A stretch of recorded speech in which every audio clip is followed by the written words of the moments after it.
para jamaah sholat Jumat yang dimuliakan Allah Subhanahu wa Ta'ala, mari kita haturkan rasa syukur kita kepada Allah yang telah memberikan kita begitu banyak kenikmatan, baik kenikmatan yang kita sadari maupun kenikmatan yang tidak kita sadari, terutama nikmat iman, nikmat Islam yang telah dianugerahkan Allah Subhanahu wa Ta'ala ke dalam dada kita masing-masing.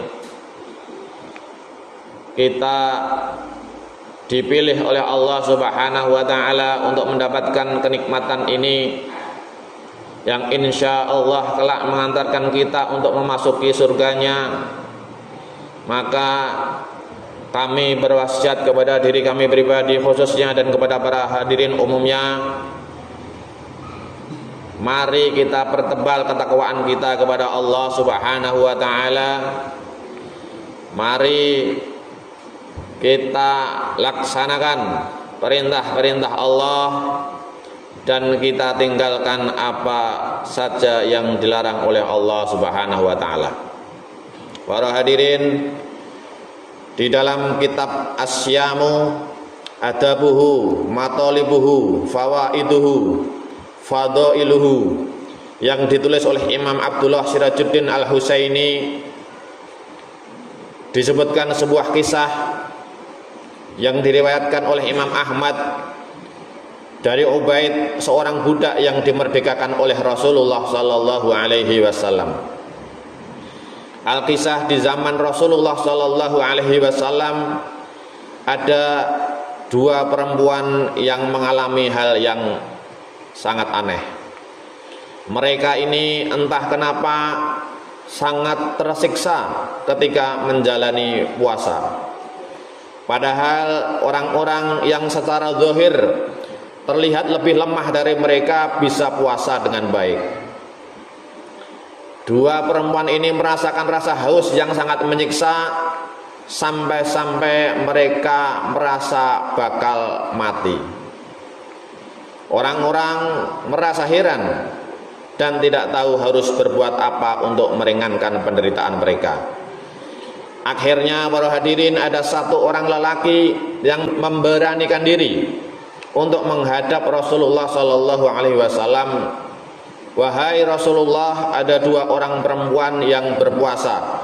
Mereka hampir mati karena kehausan.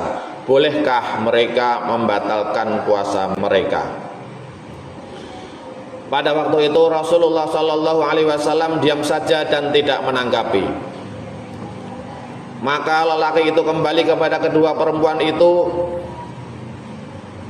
kalian harus tetap berpuasa karena sepertinya Rasulullah tidak mengizinkan kalian membatalkannya. Maka perempuan itu menjawab, kembalilah kepada Rasulullah dan tanyakan sekali lagi, sungguh rasanya aku sudah hampir mati.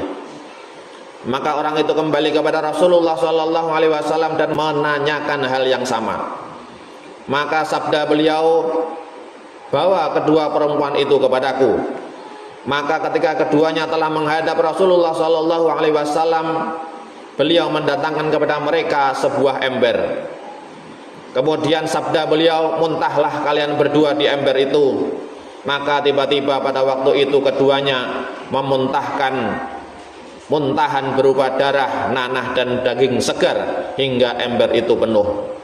Maka Rasulullah sallallahu alaihi wasallam bersabda, dua perempuan ini berpuasa, menahan diri dari hal yang dihalalkan Allah, tetapi mereka tidak menahan diri dari yang diharamkan Allah. Mereka duduk berdua menggunjing saudaranya. Mereka duduk berdua sambil memakan daging saudaranya.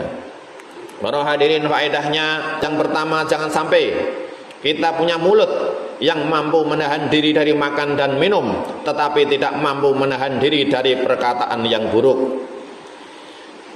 Faedah yang kedua, permisalan rasa sakit yang diderita oleh saudaramu, saudara kita, ketika kita merendahkan kehormatannya dengan mulut kita, adalah bagikan orang itu orang lumpuh yang dimakan dagingnya hidup-hidup. Faedah yang ketiga, di dalam kitab yang sama Nabi Muhammad SAW bersabda, as-shaimu fi ibadatin malam yaktab musliman au yu'dhih. Orang yang berpuasa itu berada di dalam ibadah selama tidak menghibai seorang muslim atau menyakitinya. Kemudian yang terakhir, faedah keempat, Rasulullah sallallahu alaihi wasallam juga bersabda, rubba shaimin laisa lahu min syiyami illal ju'. Betapa banyak orang yang berpuasa yang tidak mendapatkan dari puasanya kecuali lapar saja. Hadis riwayat Ibnu Majah.